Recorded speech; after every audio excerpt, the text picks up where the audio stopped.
ہم بھی تو اپنے بچوں کی شادی کرتے ہیں, کیا دیکھتے ہیں؟ مال کتنا ہے, خاندان کیسا ہے. لڑکے والے کیا دیکھ رہے ہیں؟ جہیز کتنا ملے گا, اچھا لڑکی خوبصورت ہے کہ نہیں, پڑھی لکھی ہے کہ نہیں, 3-4 چیزیں دیکھنی ہیں بس. اچھا لڑکا ڈھونڈنا ہے, دکھتا کیسا ہے, پیسہ کتنا ہے, کماتا کیا ہے, خاندان کون سا ہے, کوئی بڑی برائی تو نہیں. اچھا ہمارے نزدیک بھی بڑی برائی ہم نے اپنی مرضی کی بنائی ہوئی ہے, شرابی تو نہیں, جواری تو نہیں, نشہ تو نہیں کرتا, یہ 3-4 چیزیں. یقیناً شراب پینا حرام, مگر آپ کو پتا ہے نماز نہ پڑھنا اس سے بڑا حرام ہے. آج تک کسی نے سوچا کہ ہم نے نمازی لڑکے سے شادی کرنی ہے یا با پردہ عورت سے, لڑکی سے ہمارے بچے کی شادی کرنی ہے؟ ان تمام چیزوں میں سب سے بڑھ کر چیز میں آپ کو بتاؤں جو چیک ہی نہیں ہوتی ہے, وہ ہے ایمان, وہ ہے عقیدہ. آپ اپنے بیٹے کی شادی اگر کہیں کر رہے ہیں تو وہ لڑکی آنے والے دنوں میں آپ کی آنے والی اولاد کی ماں بننے والی ہے. اس کا عقیدہ کیا ہے, اس کا ایمان کیا ہے, اس کی پاکیزگی کا عالم کیا ہے؟ بی بی فاطمہ خاتون جنت رضی اللہ تعالیٰ عنہا وہ عظیم خاتون ہیں, اللہ اکبر, کہ جو اپنے بچے کو جھولا دیتی تھی تو قرآن سنایا کرتی تھی. حسنین کریمین کو اللہ اکبر کس شاندار انداز سے انہوں نے تربیت کی. مگر آج کیا ہم یہ سب چیزیں دیکھ رہے ہیں؟ پلیز میں ماں باپ سے بات کر رہا ہوں, بینگ اے پیرنٹس یہ آپ کی ذمہ داری ہے کہ اپنے بیٹے کے لیے ایسی لڑکی ڈھونڈے جو آنے والی نسلوں کی بہترین ماں بنے. بلکہ میں ان نوجوانوں سے بات کرنا چاہتا ہوں جن کی شادی ہونے والی ہے, اپنے بچوں کے لیے ایسی ماں ڈھونڈو, کیونکہ ماں بچوں کی پہلی درسگاہ ہے. ماں با پردہ ہے, با حیا ہے, ایمان والی ہے, پھر دیکھیں بچوں میں بھی نیکی جاری رہے گی.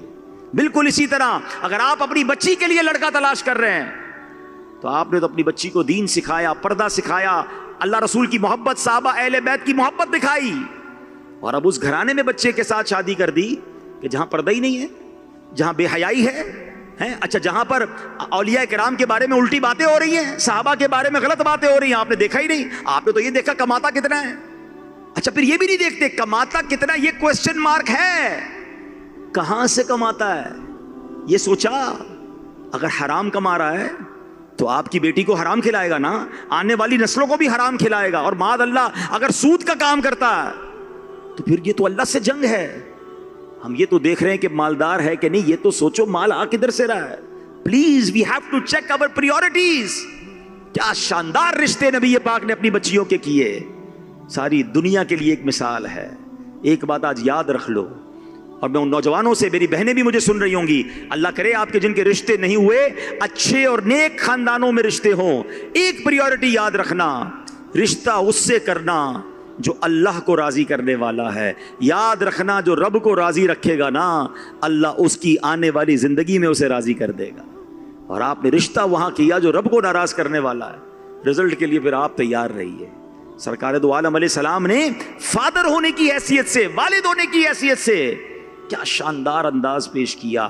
کاش یہ بات ہم سمجھ سکیں. اور اللہ اکبر, بی بی فاطمہ رضی اللہ تعالیٰ عنہ سے پیار کیسا تھا. ایک جگہ فرماتے ہیں بے شک فاطمہ میرے جگر کا ٹکڑا ہے, مجھے وہ چیز تکلیف دیتی ہے جو اسے دیتی ہے. اللہ اکبر, بی بی فاطمہ جب نبی پاک کے پاس آتی نا تو حضور اپنی بیٹی کے استقبال کے لیے کھڑے ہو جاتے, ان کے ہاتھوں پر بعض اوقات بوسہ دیتے, اپنی جگہ بٹھاتے, اور نبی پاک علیہ السلام بی بی فاطمہ کے پاس جب جاتے وہ ادب سے کھڑی ہو جاتی اور حضور کے ہاتھوں کا بوسہ دے کر اپنے پاس بٹاتی. یعنی رہتی دنیا کو یہ پیغام دیا کہ بیٹیوں کے ساتھ پیار کیسے کرنا ہے, اولاد کو عزت کیسے دینی ہے. بعض اوقات والدین یہ کہتے نظر آتے ہیں کہ ہماری اولاد ہماری عزت نہیں کرتی, ہماری اولاد جو ہے ہمیں ہماری رسپیکٹ نہیں کرتی.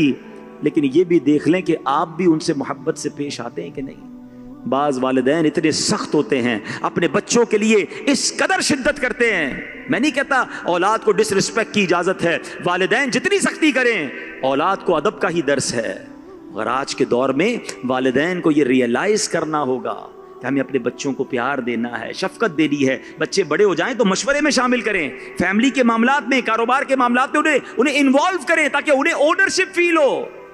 آئیے میں آپ کو بتاتا ہوں کہ نبی پاک بحیثیت والد کیسے تھے, اور اولاد اور والد کا جو رشتہ ہے نا, اللہ اکبر, دنیا میں ایسا بے لوث رشتہ کوئی اور نہیں ملتا. رشتے تو بہت ہے دنیا میں, مگر ان تمام رشتوں میں ایک رشتہ ایسا ہے جس کی عظمت, جس کی گہرائی, جس کی شفقت اور جس کی بے لوث قربانی کو لفظوں میں بیان کرنا مشکل ہے، اور وہ ایک رشتہ ہے باپ کا، والد کا اپنی اولاد سے رشتہ۔ اور سبحان اللہ، کہتے ہیں نا دنیا میں ایک ہی شخص ہوتا ہے جو چاہتا ہے کہ میرا بیٹا مجھ سے آگے بڑھ جائے، وہ والد ہی ہوتا ہے۔ اور کون چاہتا ہے مجھ سے آگے آپ بڑھ جائیں؟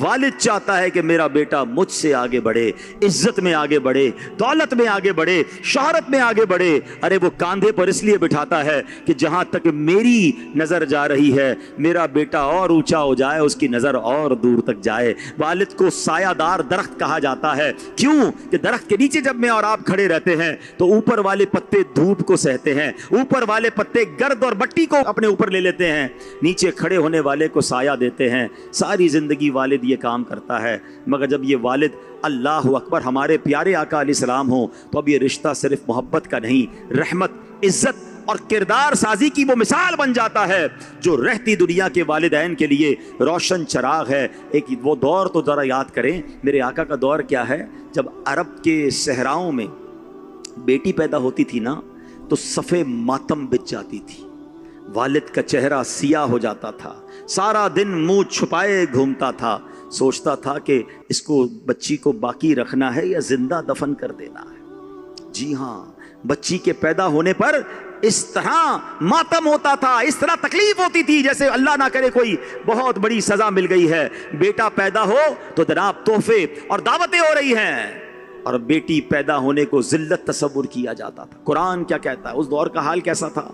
اللہ اکبر، قرآن مجید سورہ نحل کی آیت نمبر 58 اور 59 میں فرماتا ہے، اور جب ان میں کسی کو بیٹی ہونے کی خوشخبری دی جاتی ہے تو دن بھر اس کا منہ کالا رہتا ہے اور غصے سے بھرا ہوتا ہے، اس بشارت کی برائی کے سبب لوگوں سے چھپا پھرتا ہے، کیا اسے ذلت کے ساتھ رکھے گا یا اسے مٹی میں دبائے گا؟ میرے آقا اس دور میں آئے ہیں اور قرآن کہتا ہے خبردار، یہ کتنا برا فیصلہ کر رہے ہیں۔ اب ایسے دور میں نبی پاک وہ عظیم ہستی ہیں جنہوں نے سب سے پہلے بیٹیوں کو عزت دی، ان کی ولادت پر خوشی منائی، ان سے پیار، محبت اور لطف و کرم سے پیش آئے۔ ہمارے پیارے آقا نے تو بیٹیوں والوں کو جنت کی بشارتیں عطا فرمائیں۔ حضور فرماتے ہیں جس کا مضمون ہے جس کی 3 بیٹیاں ہوں، اچھی خدمت کرے، اچھی تربیت کرے، اس پر جنت واجب ہو جاتی ہے۔ صحابی رسول کہتے ہیں حضور کسی کی 2 بیٹیاں ہوں، آقا فرماتے 2 بیٹیاں ہوں تب بھی جنت واجب ہو جاتی ہے۔ ایک اور صحابی عرض کرتے ہیں حضور اگر کسی کی 1 بیٹی ہو، آقا فرمایا 1 بیٹی ہو پھر بھی جنت واجب ہو جاتی ہے۔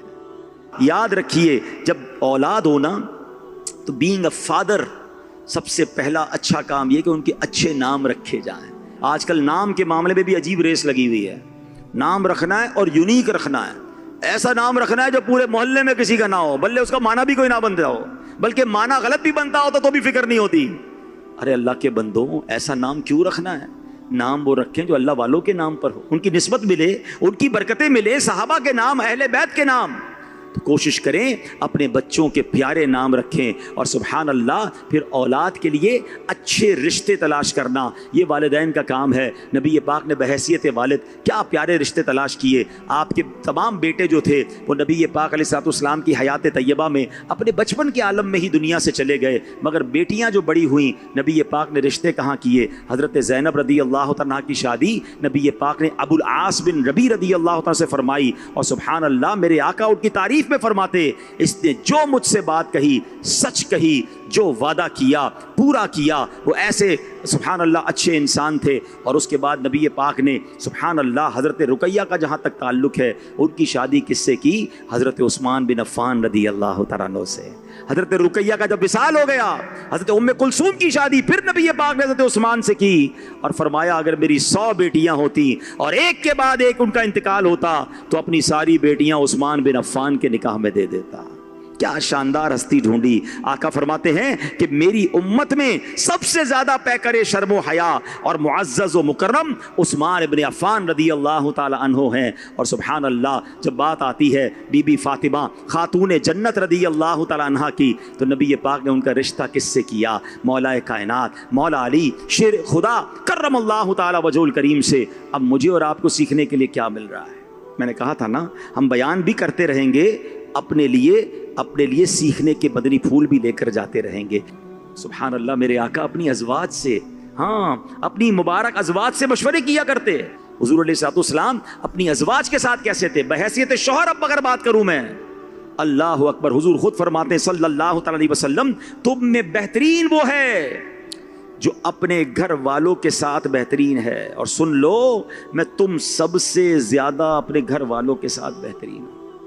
گھر کا کام کاج کرتے، گھر والوں کے ساتھ مزاح فرماتے، خوشگوار ماحول ہوتا ہے، گھر والوں کو یہ فیل نہ ہوتا کہ اتنا عظیم لیڈر، ساری دنیا کی ذمہ داری جن کے کاندھوں پر ہے، گھر آنے کے بعد وہ افسرانہ انداز نہیں ہونا چاہیے۔ آج ہمارے ساتھ بھی ہوتا ہے، کسی کا بطرف بزی لائف ہو، بڑا کاروبار ہو، وہ گھر آ کے کہہ رہا ہوتا ہے پتہ نہیں کتنی بڑی کمپنی چلا رہا ہوں، اتنی بڑی فیکٹری چلا رہا ہوں، اتنی بڑی ریئل اسٹیٹ ایجنسی چلا رہا ہوں، اتنے کاروبار دیکھ رہا ہوں، اب گھر میں آ کے گھر کے کام بھی کروں، میرے پاس ٹائم نہیں ہے۔ نہیں، حضور علیہ الصلوۃ والسلام کے کاندھوں پر کتنی ذمہ داری تھی بتائیے نا، کہیں جنگیں ہو رہی ہیں، کہیں مشورے ہو رہے ہیں، کہیں تربیت صحابہ کی کرنی ہے، بہت سارے مسائل ہیں، مگر حضور جب گھر آتے ہیں تو مسکرا رہے ہیں، بچوں کو کاندھے پہ بٹھا رہے ہیں، حسنین کریمین کے واقعات سنے ہیں نا، تو گھر کے اندر انسان فیملی ممبر بن کر رہے، اور یہ نبی پاک علیہ الصلوۃ والسلام نے پروف کیا، ازواج مطہرات کو گھر بنا کر دیے۔ یہ مرد کی ذمہ داری ہے، شوہر کی ذمہ داری کہ اپنی زوجہ کے لیے رہنے کا انتظام کرے، اور سبحان اللہ سرکار دو عالم علیہ السلام اپنی ازواج سے محبت کیسے کرتے۔ بی بی عائشہ صدیقہ رضی اللہ تعالیٰ فرماتی ہیں کہ میں جہاں سے پانی پیتی تھی نا حضور کو دیتی، حضور بھی ایگزیکٹلی اسی جگہ سے پانی نوش فرمایا کرتے تھے۔ کبھی کبھی میں گوشت، ہڈی لگا ہوا گوشت میں جب نوچ کے کھاتی تھی حضور کو پیش کرتی، حضور ایگزیکٹلی اسی جگہ سے وہ گوشت تناول فرمایا کرتے۔ محبت والی بات، پیار والی بات، سافٹنس والی بات۔ ایک بار نبی پاک علیہ الصلوۃ والسلام نے حضرت خدیجہ کے بارے میں فرمایا کہ مجھے ان کی محبت عطا کی گئی ہے، اور ایک بار بی بی عائشہ صدیقہ رضی اللہ تعالیٰ سے فرما رہے ہیں کہ کیا کس بات پر راضی نہیں ہوں کہ تم دنیا اور آخرت میں میری زوجہ ہو؟ بی بی عائشہ فرماتی ہے کیوں نہیں، خدا کی قسم میں راضی ہوں۔ آپ نے فرمایا تو تم دنیا اور آخرت میں میری زوجہ ہو۔ اپنی فیملی کے ساتھ محبت کا اظہار، اپنے بچوں کے ساتھ محبت کا اظہار، اپنے فیملی کے کام آنے والا انداز، یہ نبی پاک بحیثیت شوہر اور فیملی ممبر تھے۔ بہت سارے اسپیکٹ میرے پاس ہیں، اور میں نے شروع میں کہا تھا کہ میرے آقا کی شان تو وہ ہے کہ بیان کرتے چلے جائیں۔ وہ شاعر کہتے ہیں نا، زندگیاں ختم ہوئیں اور قلم ٹوٹ گئے، آقا تیرے اوصاف کا ایک باب بھی پورا نہ ہوا، دلدار بڑے آئے محبوب بڑے دیکھے، جو دیکھے سبھی ان کے قدموں میں پڑے دیکھے۔ مگر اب میں زندگی کے، آقا علیہ السلام کی زندگی کا ایک آخری پہلو جو مجھے آج کے بیان میں بیان کرنا ہے، ورنہ باتیں تو بہت ساری ہیں، مگر میں کوشش کروں گا کہ وہ پہلو ضرور بیان کروں جو آج کے دور میں ہم سب کے لیے بہت زبردست، جس کی اگزامپل ہے، اور ہم سب کو اس میں سے سمجھنا ہے۔ اللہ اکبر، میرے آقا مدینے والے مصطفیٰ صلی اللہ تعالی علیہ وسلم کی ذات گرامی وہ ہستی ہے جن میں تمام اچھائیاں اپنی ہائیسٹ ڈگری پر موجود تھیں۔ آپ نہایت شائستہ طبیعت اور پاکیزہ اور عظیم عادتوں کے مالک تھے۔ آپ سراپا شرم و حیا، زندہ دل، عمدہ سیرت اور پاکیزہ ظاہر و باطن رکھنے والے تھے۔ نبی پاک علیہ الصلوۃ والسلام کا سینہ مبارک صاف تھا۔ آپ اعلیٰ فضائل و مناقب کے حامل، جود و سخا کا منبع، خیر اور بھلائی کا سر چشمہ اور احسان کے اس عظیم مرتبے پر فائز تھے جہاں جانے کے لیے لوگ ترستے اور روحیں خواہش کرتی ہیں۔ آپ کی اخلاق کی بلندیوں کا اندازہ اس بات سے لگایا جا سکتا ہے کہ آپ کی سیرت قیامت تک باقی رہنے والی ہے، اور آپ کی ہر بات شریعت ہے۔ آپ کا کریکٹر اتنا مضبوط اور روشن ہے کہ دنیا بھر میں مختلف رنگوں، نسلوں اور قوموں سے تعلق رکھنے والے لوگ آپ کی محبت اور اطاعت پر متفق ہیں۔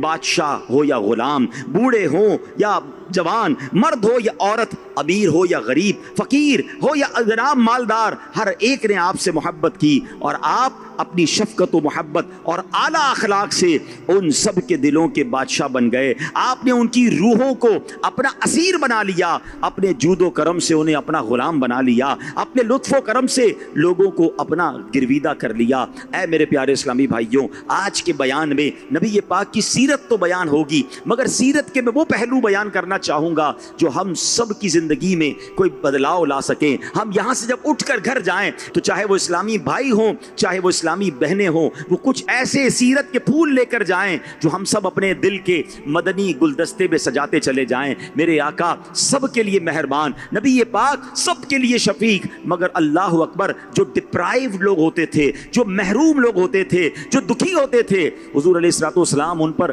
زیادہ شفقت فرماتے, ان پر آپ زیادہ سبحان اللہ مہربان ہوتے. جنہیں سب چھوڑ دیتے تھے میرے آقا انہیں اپنا لیتے تھے. وہ نعت کا شعر ہے نا کہ تم اس کے طرفدار ہو, تم اس کے مددگار, تم اس کے طرفدار ہو, تم اس کے مددگار, جو تم کو نکمے سے نکما نظر آئے اور لگاتے ہو اس کو بھی سینے سے. آقا یہ سیکھنا ہے ہم سب نے.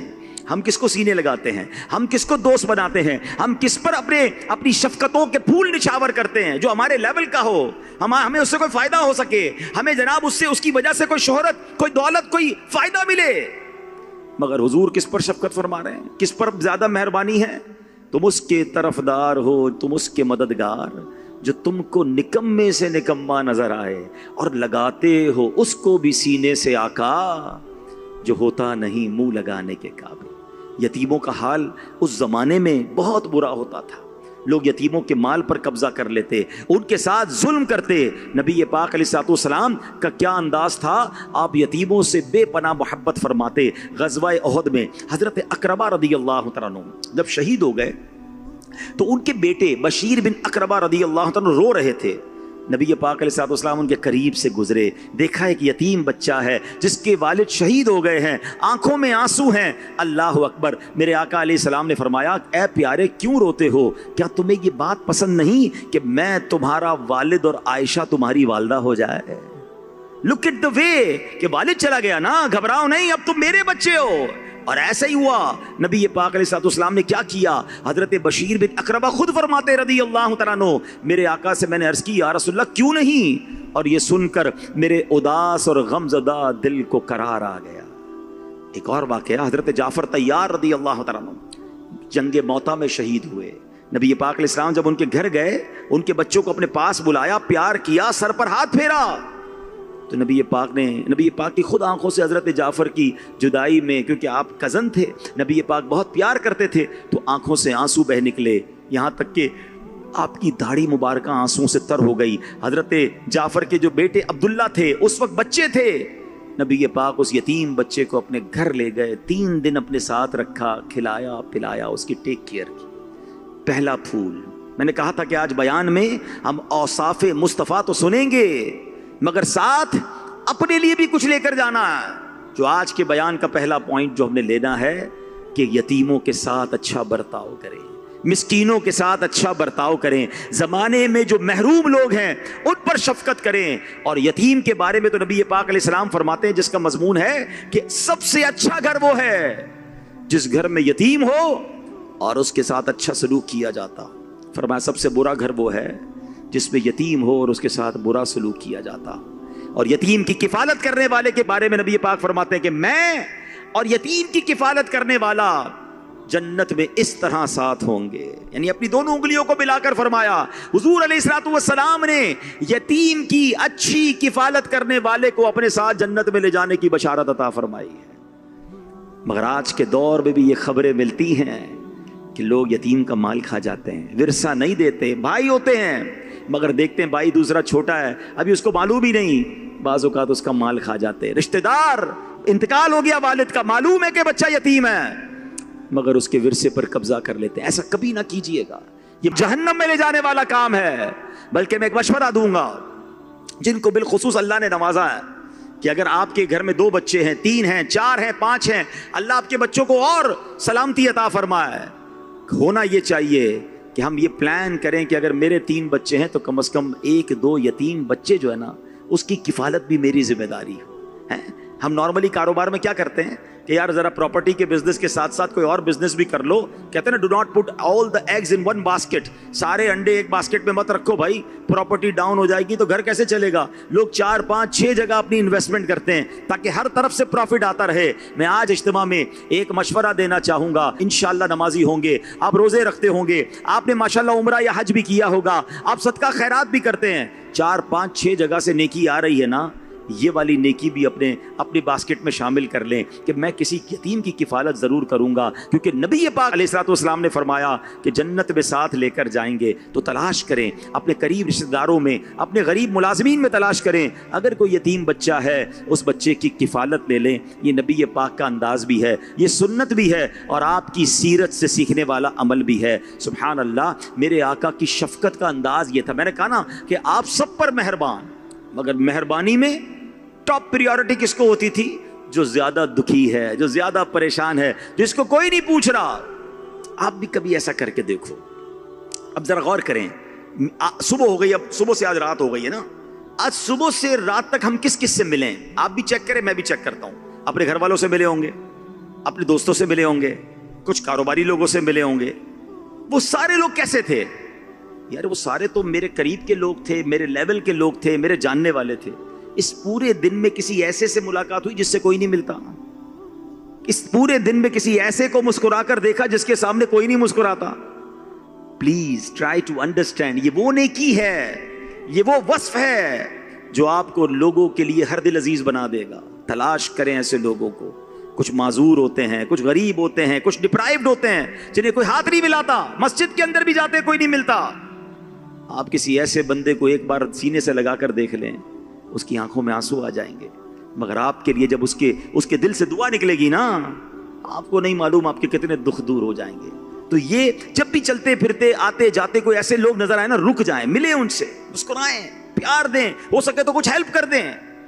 انشاءاللہ آپ اس کی برکتیں دیکھیں گے. اب چلتے میرے آقا علیہ الصلوۃ والسلام قیامت تک آنے والے تمام انسانوں کے لیے رسول بنا کے بھیجے گئے ہیں. جتنی عظیم ذمہ داری آپ کے مبارک کاندھوں پر تھی, اتنی بڑی اور بھاری ذمہ داری کبھی کسی پر نہیں ڈالی گئی, نہ قیامت تک کسی پر ڈالی جائے گی. عام طور پر بڑی ذمہ داریاں انسان کو سخت مزاج بنا دیتی ہیں, لیکن آپ علیہ الصلوۃ والسلام کا معاملہ یہ تھا, آپ نہایت نرم مزاج, شفیق اور رحمت والے تھے. آپ کے مزاج میں سختی نہیں تھی. آپ علیہ الصلوۃ والسلام اپنے صحابہ کے ساتھ مزاح بھی فرماتے تھے, لیکن آپ کے مزاح میں بھی سچ کے سوا کچھ نہیں ہوتا تھا. اللہ اکبر, کتنا سافٹ ماحول تھا نبی پاک علیہ الصلوۃ والسلام کا, کہ نبی پاک سے جس کو جو بات کرنی ہوتی وہ بات کر لیتا. آپ علیہ الصلوۃ والسلام سخت مزاج نہیں تھے. ہمارے یہاں کئی ایسے لوگ ہیں جن سے بات کرنے میں بیوی کو ڈر لگتا ہے, جن سے بات کرنے میں ملازم کو ڈر لگتا ہے. ایسا والد ہوتا ہے جس سے بچے بات کرنے میں ڈر رہے ہوتے ہیں. نہیں میرے پیارے اسلامی بھائیوں,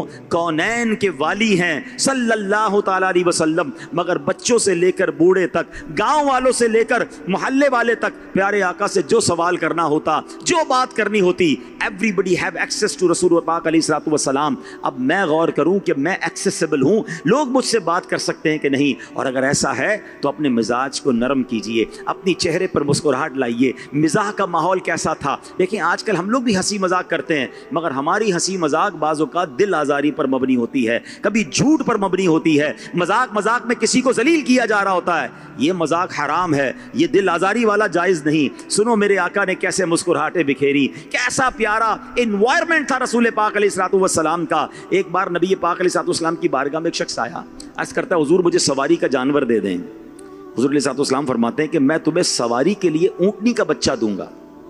وہ کہتا ہے حضور اونٹنی کے بچے کو میں کیا کروں گا, اس میں کیسے سواری کروں گا؟ تو نبی پاک علیہ الصلوۃ والسلام نے فرمایا کہ اونٹ بھی تو اونٹنی کا بچہ ہی ہوتا ہے. میں تمہیں جو بھی اونٹ دوں گا وہ کسی اونٹنی کا بچہ ہی ہوگا نا. Look at beautiful way to talk. اب آپ ذرا امیجن کریں کہ اس وقت جتنے لوگ اس محفل میں موجود ہوں گے, سب کے چہروں پہ کیسی مسکراہٹ آ گئی ہوگی. ایک بڑھیا نبی پاک علیہ الصلوۃ والسلام کی بارگاہ میں آئی, کہتی حضور دعا کر دیں میں جنت میں جاؤں. ٹھیک ہے, بوڑھی خاتون تھی. سرکار دو عالم علیہ الصلوۃ والسلام فرماتے ہیں جنت میں تو کوئی بڑھیا نہیں جائے گی. وہ بوڑھی جو ہے وہ روتی ہوئی واپس جانے لگی. تو نبی پاک نے بلایا اور فرمایا کہ جنت میں جو بھی جائے گا نا، چاہے وہ بوڑھا ہو، جنت میں جب جائے گا تو سب جوان بن کر جائیں گے، جنت میں سب کی ایج 30 ایئرس کی ہو جائے گی، روایتوں میں معلوم ہوتا ہے۔ تو سبحان اللہ، آپ سوچے کتنی مسکراہٹوں کا تبادلہ ہوا ہوگا۔ تو اگر کبھی کوئی ایسی بات کرنی بھی ہے جو ماحول کو سافٹ کر دے، تو اس میں دل آزاری نہیں، اس میں جھوٹ نہیں، بلکہ چہروں پر مسکراہٹ آ جائے، تو یہ نبی پاک کی خوبصورت محفل کا انداز ہوتا تھا۔ اب میں اور آپ غور کریں کہ کیا ہمارے آفس میں، ہمارے گھر میں جب ہم جاتے ہیں تو ٹینس والا ماحول ہوتا ہے، یا ہمارے جانے سے جو ریلیکس ہو جاتے ہیں؟ اللہ کرے کہ اس طرح ہم سمجھ جائیں۔ نبی پاک علیہ الصلوۃ والسلام کا انداز یہ تھا کہ اپنی ضروریات پر خود کو چاہیے ہوتا تھا، مگر دوسروں کو ترجیح دیتے تھے، پریورٹی دیتے تھے۔ اسی کو ایثار کہا جاتا ہے۔ کبھی کسی سائل کو منع نہیں فرما، جو آتا نبی پاک اسے عطا فرماتے۔ حضرت سہل بن سعد رضی اللہ تعالیٰ بیان کرتے، ایک مرتبہ ایک عورت ایک چادر لے کر حضور علیہ الصلوۃ والسلام کی بارگاہ میں حاضر ہوئی اور عرض کی، یا رسول اللہ صلی اللہ علیہ وسلم، یہ میں نے اپنے ہاتھ سے بنی ہے، یہ آپ کے پہننے کے لیے لائی، اسپیشل آپ کے لیے بنائی ہے۔ نبی پاک علیہ الصلوۃ والسلام کو چادر کی اس وقت ضرورت بھی تھی، آپ نے وہ چادر فوراً پہن لی۔ اچھا، اب نبی پاک نے وہ چادر تہبند کے طور پر باندھی تھی، تو اتنے میں ایک صحابی رسول آئے اور کہتے ہیں، حضور کیا پیاری چادر ہے، حضور مجھے عطا فرما دیں۔ نبی پاک تھوڑی دیر محفل میں تشریف فرما رہے، پھر اپنے واپس کمرے میں گئے، اور جب دوبارہ آئے تو وہ چادر تہہ کر کے اس صحابی رسول کو نبی پاک نے عطا فرما دی۔ تو باقی صحابہ نے کہا کہ آپ نے کیا کیا؟ حضور کو چادر اچھی بھی لگ رہی تھی، عورت نے بڑی محبت سے بنائی تھی، حضور کو تحفہ پیش کیا، آپ نے سوال کر لیا، آپ کو پتا تو حضور منع نہیں کرتے۔ تو کہا اللہ کی قسم، میں نے بھی اسی لیے مانگی تھی کہ چادر کفن کے طور پر اس چادر کو تبرک کے طور پہ لے جانا چاہتا، مگر ہمیں کیا سیکھنے کو ملا کہ شفقت فرمانے والے، پریورٹی دینے والے، دوسرے مسلمانوں کو ترجیح دینے والے۔ مگر آج حال یہ ہے کہ مسلمان کا مائنڈ سیٹ یہ بن گیا ہے، میرا کام سیدھا ہو جائے، باقی کسی کا بیڑا غرق ہوتا ہو تو ہو جائے۔ مسلمان یہ نہیں ہوتا، مسلمان وہ ہے جو اپنے لیے پسند کرے، وہ دوسرے کے لیے پسند کرے۔ سمجھیں، آپ کی زندگی گزارنے کا سارا فارمولہ موجود ہے۔ میں اب آپ سب سے پوچھتا ہوں، آپ میں سے کون ہے جو چاہتا ہے کہ میرے ساتھ کوئی زیادتی کرے، میرے ساتھ کوئی ظلم کرے، مجھے ذلیل کرے، میری غلطی پر معاف نہ کرے، مجھے سودا بیچے تو دھوکے سے بیچے، مجھ سے کاروبار کرے تو جھوٹ بولے؟ ہے آپ میں سے کوئی جو چاہتا ہے؟ جب آپ یہ نہیں چاہتے کہ یہ سارے برے کام میرے ساتھ نہ ہوں، تو پھر آپ بھی تو کسی کے ساتھ نہ کریں نا۔ کہ مومن وہ ہوتا ہے جو اپنے لیے پسند کرتا ہے، وہی دوسرے مسلمانوں کے لیے پسند کرتا ہے۔ اے میرے پیارے اسلامی بھائیوں، حضور اس لیے بھی عظیم ہیں، آپ ایسے قریب ہیں کہ آپ کا مشن نہایت اعلیٰ اور آپ کا نام عظیم تھا۔ آپ نے لوگوں کو گمراہیوں کے اندھیرے سے نکالا، جہالت کی تاریکیوں کو ختم کر کے علم کا نور عام کیا، شیطانیت کا ازالہ کیا، نفرتوں کا کلا کما کیا، باطل کو مٹایا اور حق کو مضبوط کیا۔ جو سخاوت کا طالب ہوا اس نے آپ علیہ السلام کی پیروی کی، جس نے فلاح و کامیابی کو پسند کیا اس نے آپ علیہ السلام کی اقتداء کی، جس نے نجات کا شوق رکھا وہ آپ کی راہ پر چلا۔ آپ کی نماز سب سے خالص، آپ کا روزہ سب سے برتر و افضل، آپ کا حج سب سے کامل، آپ کا صدقہ سب سے بڑھ کر پاک اور صاف، آپ کا ذکر الہی سب سے عظیم ذکر ہے۔ جو آپ علیہ السلام کے سفینہ مبارک میں سوار ہوا وہ جنت پا گیا، جو آپ کے در دولت میں داخل ہوا اسے امن و امان مل گیا، جس نے آپ کی رسالت کی رسی کو تھام لیا وہ سلامت رہا، جس نے آپ علیہ السلام کی پیروی کی وہ ہدایت پا گیا اور گمراہی سے بچا۔ اے میرے پیارے اسلامی بھائیوں، پاک علیہ الصلوۃ والسلام بحیثیت فاتح، کانکرر، فاتح، جب بھی ہم نام سنتے ہیں نا پیارے اسلامی بھائیوں تو ہمارے ذہنوں میں کیا آتا ہے؟ تلواریں، لشکر، خون، میدان جنگ، یہی سب نا۔ ہم میں سے اکثر نے تاریخ میں ایسے ہی فاتحین کے نام تو پڑھے ہیں، واقعے سنے ہیں جن کے نام سنتے ہی رونگٹے کھڑے ہو جاتے ہیں۔ چنگیز خان جس نے بغداد کو راکھ کر دیا، ہلاکو خان جس نے دریائے دجلہ کو لوگوں کے خون سے سرخ کر دیا، اس طرح اور بھی کئی نام ہمارے ذہنوں میں آتے ہیں۔ فاتح تھے، مگر وہ کیسے فاتح؟ جہاں گئے تباہی پھیلائی، جو شہر فتح کیا اسے ویران کرائے، جن قوموں کو جیتا انہیں غلامی اور ذلت کی زنجیروں میں جکڑ دیا، اور جب وہ چلے گئے تو ان کا نام بھی جلدی بھلا دیا گیا، ان کے اثرات مٹ گئے، ان کی یادیں صرف خوف کی صورت میں باقی رہ گئیں۔ اب ذرا سوچئے، رکیے، ہاں رکیے، کیا کوئی ایسا فاتح بھی گزرا ہے؟ ذرا سوچتے ہیں، جس نے فتح کے بعد تلوار نہ اٹھائی، جس نے جیت کر بھی معاف کیا، جس کی فتح نے خون نہیں بہایا بلکہ آنسو پہنچے، جس کی فوج نے شہر فتح کیا لیکن ایک گھر بھی نہ لوٹا۔ ناظرین، اگر ایسے فاتحین کو آپ ڈھونڈنے نکلے تو سب سے پہلے جس ہستی کا نام آئے گا کوئی اور نہیں، ہم سب کے آقا و مولا جناب محمد مصطفیٰ صلی اللہ تعالیٰ علیہ وسلم کی بات ہے۔ آئیے فتح مکہ پر چلتے ہیں۔ فتح مکہ یہ تاریخ انسانیت کا اہم ترین واقعہ ہے۔ فتح مکہ وہ مکہ جس کے باشندوں نے نبی پاک کو 13 سال تک تکلیفیں دیں، جہاں آپ علیہ الصلوۃ والسلام کو معاذ اللہ مجنون کہا گیا، جادوگر کہا گیا، جھوٹا کہا گیا، جہاں آپ کے ساتھیوں کو گرم ریت پر لٹایا گیا، جہاں حضرت بلال رضی اللہ تعالیٰ عنہ کے سینے پر پتھر رکھے گئے، جہاں سے آپ رات کے اندھیرے میں تشریف لے گئے۔ آج اسی مکہ میں رسول پاک علیہ الصلوۃ والسلام کانکرر، فاتح بن کر واپس آ رہے ہیں۔ اللہ اکبر، 10,000 کا لشکر ہے، طاقت ہے، اختیار ہے، اتھارٹی ہے۔ اس موقع پر نبی پاک علیہ الصلوۃ والسلام کا انداز کیسا تھا؟ تاریخ نے اس لمحے کو محفوظ کر دیا۔ تاریخ بتاتی ہے کہ نبی پاک علیہ السلام جب مکے میں داخل ہو رہے ہیں تو آپ نے اپنا سر مبارک عاجزی سے اتنا جھکایا ہوا ہے کہ آپ کی داڑھی ہے وہ اونٹ سے لگ رہی ہے، اونٹ کی گردن کو چھو رہی ہے، آنکھوں سے آنسو جاری ہیں اور زبان پر اللہ کی تسبیح جاری ہے۔ فخر نہیں ہے، معاذ اللہ آج کا کوئی فاتح ہو تو غرور ہو، جاہو جلال ہو، تکبر ہو، اور نبی پاک عاجزی کے ساتھ سر جھکا کر اللہ کا نام لے کر مکے میں داخل ہو رہے ہیں۔ فتح مکہ کے موقع پر نبی پاک علیہ السلام نے رحمت، عفو، درگزر اور اعلیٰ اخلاق کا جو بے مثال مظاہرہ کیا، تاریخ میں اس کی مثال نہیں ملتی۔ آپ نے جنگ بھڑکانے کی کوشش نہیں کی، کسی سے ذاتی انتقام نہیں لیا، بلکہ سب لوگوں کے لیے سلامتی اور امان کے دروازے کھول دیے، سوائے چند بڑے مجرمین کے۔ مکہ مکرمہ میں داخل ہوتے ہی نبی پاک نے امیزنگ اعلان کر دیا، جو ابو سفیان کے گھر میں داخل ہو گیا اس کے لیے امان ہے، جس نے ہتھیار ڈال دیے اس کے لیے امان ہے، جس نے اپنا دروازہ بند کر لیا اس کے لیے بھی امان ہے۔ نبی پاک علیہ الصلوۃ والسلام اب بیت اللہ شریف میں داخل ہوئے، حجر اسود کو بوسہ دیا، اپنی اونٹنی پر بیٹھ کر طواف کیا۔ بیت اللہ کے اندر 360 جھوٹے خدا موجود تھے۔ نبی پاک نے اپنی چھڑی سے ایک ایک ان کو گرانا شروع کیا اور قرآن کی اس آیت کی تلاوت ہو رہی ہے، الحق وزهق الباطل ان الباطل کان زہوقا۔ سچ آ گیا اور باطل مٹ گیا، بے شک باطل مٹنے والا ہے۔ اور وہ جھوٹے خدا جو تھے وہ منہ کے بل گرتے جا رہے تھے۔ اب نبی پاک نے نماز ادا کی اور بیت اللہ کے دروازے کو کھول دیا۔ ذرا سوچو نا، مسلمانوں کی خوشی کا عالم کیا ہوگا۔ پہلے نبی پاک علیہ السلام یہاں سے کس تکلیف میں گئے اور اس سے پہلے کتنا ستایا گیا۔ نماز پڑھنے پر مارتے تھے، اذان دینے پر مارتے تھے، کعبے کا طواف کرنے پر مارتے تھے۔ اے مسلمانوں، آج ہمیں نماز پڑھنے سے کوئی نہیں روک رہا، ہمیں اذان دینے سے کوئی نہیں روک رہا۔ ہم ہیں جو مسجدوں میں کم جاتے ہیں۔ ایک وقت تھا نماز پہ مار پڑتی تھی، اب سنیے کیا ہوا۔ ایمان کی کیفیت کے ساتھ اور دل کے کانوں سے ذرا اب میں جو الفاظ بیان کرنے جا رہا ہوں یہ سنیے گا، یہ آج کے بیان کا لاسٹ اینڈ امپورٹنٹ میسج ہے۔ اب سامنے مسجد حرام قریش کی صفوں سے بھری ہوئی تھی۔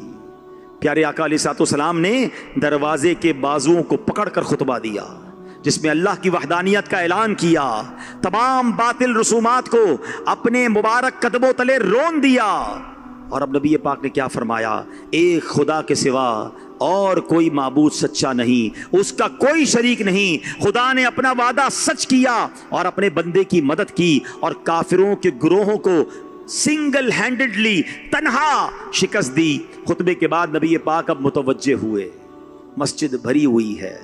یہ وہی لوگ تھے جنہوں نے نبی پاک کی راہ میں کانٹے بچھائے تھے، جنہوں نے آپ کو مجنون کہا تھا، جنہوں نے آپ کو جادوگر کہا تھا، جنہوں نے شاعر کہا تھا۔ وہی لوگ تھے جنہوں نے آپ پر نماز کی حالت میں آپ کی مبارک پیٹھ پر گندگی ڈالی تھی۔ یہ وہی لوگ تھے جنہوں نے پیارے آقا کے صحابہ کا سماجی بائیکاٹ کیا تھا، 3 سال تک شاب ابی طالب میں بھوکا پیاسا رکھا تھا۔ یہ وہی لوگ تھے جنہوں نے آپ کے پیارے چچا حضرت حمزہ کو شہید کر کے ان کی مبارک جسم اقدس کا مسئلہ کیا تھا، جنہوں نے آپ کے صحابہ کو تپتی گرم ریت پر لٹایا تھا۔ میرے آقا رات کی تاریکی میں مجبوراً مکہ چھوڑ کر گئے تھے۔ یہ سارے لوگ موجود تھے۔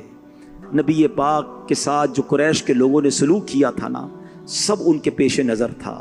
وہ خوف زدہ تھے، لرز رہے تھے کہ اب کیا سلوک کیا جائے گا۔ اب نبی پاک علیہ الصلوۃ والسلام نے پوچھا، کیا سوال کیا، اے گروہ قریش، تم کیا گمان کرتے ہو آج تمہارے ساتھ کیا کیا جائے گا؟ اللہ اکبر. وہ کہتے ہیں ہم آپ سے اچھے سلوک کی توقع رکھتے ہیں. آپ شریف بھائی اور شریف بھائی کے بیٹے ہیں. اے میرے پیارے اسلامی بھائیوں, سچ بتاؤ, اگر آج اس موقع پر کوئی اور فاتح ہوتا تو شاید کہتا آج تمہیں اچھا سلوک یاد آ رہا ہے, جو تم نے میرا ساتھ کیا اس وقت تمہارا اچھا سلوک کیا تھا. یاد ہے جب تم نے میرے ساتھیوں کو گرم لیٹ پر لٹایا تھا, آج وہی ریت تمہارے لیے تیار ہے. یاد ہے جب تم نے میرے چچا کو شہید کیا تھا, آج ہر خون کا بدلہ لیا جائے گا. یاد ہے جب تم نے ہمیں 3 سال تک بھوکا پیاسا ایک گھاٹی میں رکھا تھا, آج تمہاری باری ہے, آج تمہارے حساب کا دن ہے. ناظرین ذرا غور کیجئے پیارے اسلامی بھائیوں, کوئی اور ہوتا تو شاید ان سب کا ایک ایک کر کے حساب لیتا, جو تاریخ اسے انصاف بھی کہتی. مگر یہ وہ لمحہ ہے, اس لمحے کا تاریخ میں اور کوئی لمحہ ثانی نہیں ہے. 10,000 کا لشکر ہے, طاقت ہے, اقتدار ہے, اتھارٹی ہے, مگر نبی پاک نے کیا فرمایا؟ وہ عظیم اعلان, لا تثریب علیکم اليوم فاذهبوا انتم الطلقاء. آقا فرماتے ہیں آج تم پر کوئی الزام نہیں, جاؤ تم سارے آزاد ہو, سب کو معاف فرما دیا. ناظرین بس یہی تو الفاظ تھے, نہ لمبی تقریر تھی, نہ طویل فہرست تھی, نہ شرائط تھے, نہ معاہدے تھے, بس ایک جملہ, معافی کا جملہ. اس جملے نے کمال کیا کیا؟ اس جملے نے وہ کام کر دیا جو لاکھوں تلواریں نہیں کر سکتی. جن دلوں میں سالوں سے نفرت تھی وہ ایک جملے سے پگھل گئے, جن آنکھوں میں خوف تھا وہ آنکھیں اس ایک جملے سے آنسوؤں سے بھر گئیں, جو لوگ دشمن بن کر آئے تھے وہ اس ایک جملے کے بعد عاشق بن کر لوٹے. جن ہاتھوں نے کبھی آپ پر پتھر پھینکے تھے وہی ہاتھ اب بیعت کے لیے آگے بڑھنے لگے. جن زبانوں نے کبھی گستاخیاں کی تھیں وہی زبانیں لا الہ الا اللہ پکار رہی ہیں. وہ قریش جو صبح تک دشمن تھے شام تک مسلمان ہو گئے. یہ سلسلہ رکا نہیں پیارے اسلامی بھائیوں. اب عرب کے قبیلے در قبیلے مسلمان ہونے لگے, وفود کے وفود مدینے کا رخ کرنے لگے. یہ تھی اصل فتح.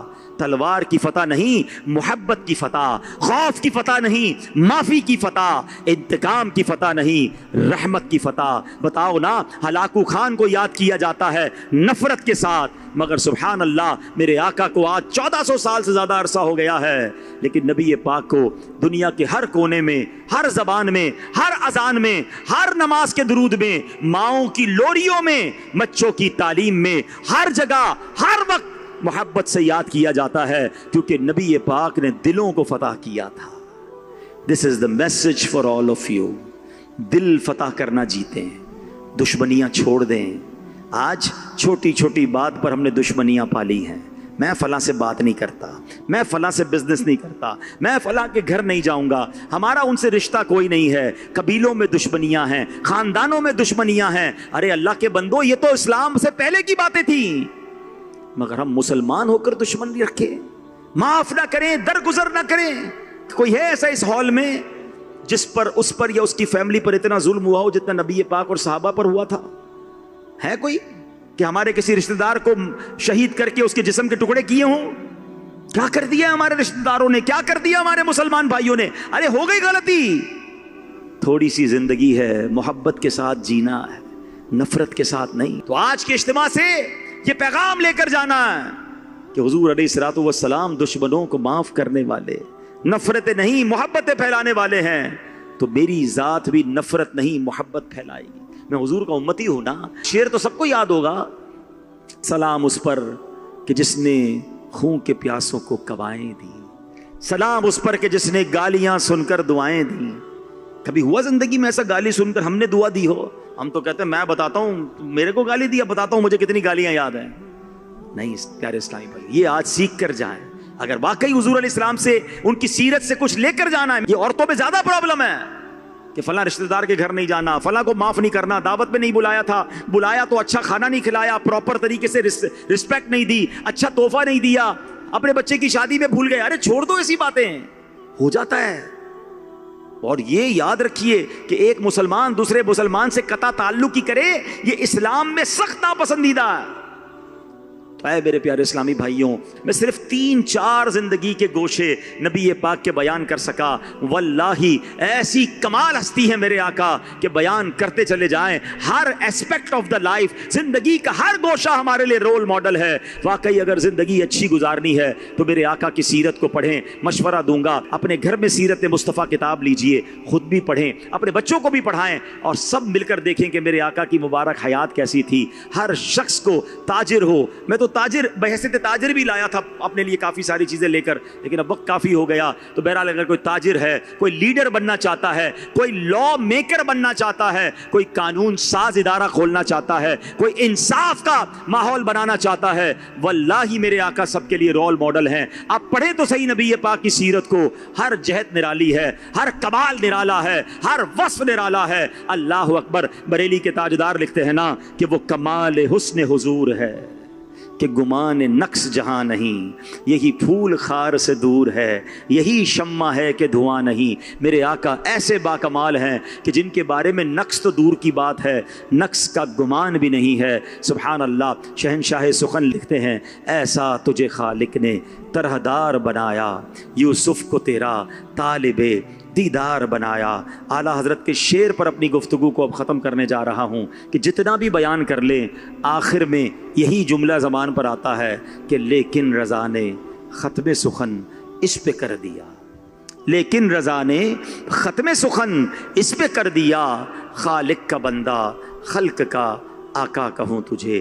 اللہ نے اپنے حبیب کو ایسا بنایا، اللہ ان کی سیرت پر عمل کرنے کی توفیق عطا فرمائے۔ چند باتیں عرض کر سکا کہ سافٹ ہو جائیں، آسان ہو جائیں، نرم ہو جائیں، اچھے والد ہو جائیں، اچھے شوہر ہو جائیں۔ اگر میری بہنیں سن رہی ہیں، وہ اچھی ازواج بنیں، اچھی بیٹیاں بنیں، اور اللہ اکبر ہم محبت اور پیار سے رہیں اور معاف کرنے والے بن جائیں، درگزر کرنے والے بن جائیں۔ ایسی پیاری باتیں دعوت اسلامی کے اجتماعات میں سکھائی جاتی ہیں۔ مجھے امید ہے جو آئے ہیں توجہ سے سن رہے ہوں گے، کچھ لے کر جائیں گے۔ اگر ایسے اجتماعات میں آتے رہیں گے، بیانات سنتے رہیں گے، ہمارے اندر بھی تبدیلی، ہمارا دل بھی بدلنا شروع ہو جائے گا، ہم بھی انشاءاللہ نیکی کی طرف گامزن ہو جائیں گے۔ تو ایسے اجتماعات کہاں ملیں گے؟ مدنی چینل پر ملیں گے، دعوت اسلامی کے سوشل میڈیا اکاؤنٹس میں ایسے بیانات ملیں گے۔ اور سبحان اللہ، فیضان مدینہ کراچی کبھی کبھی موقع نکال کر آیا کریں، تو وہاں ایک عظیم الشان ہر جمعرات اجتماع بھی ہوتا ہے، سیٹرڈے نائٹ مدنی مذاکرہ بھی ہوتا ہے، تو یہ کنیکٹیوٹی رہے گی تو انشاءاللہ ہم بدلنے والے ہو جائیں گے۔ اللہ مجھے بھی عمل کرنے کی توفیق عطا فرمائے، آپ کو بھی نصیب فرمائے، آمین بجاہ النبی الامین صلی اللہ تعالی۔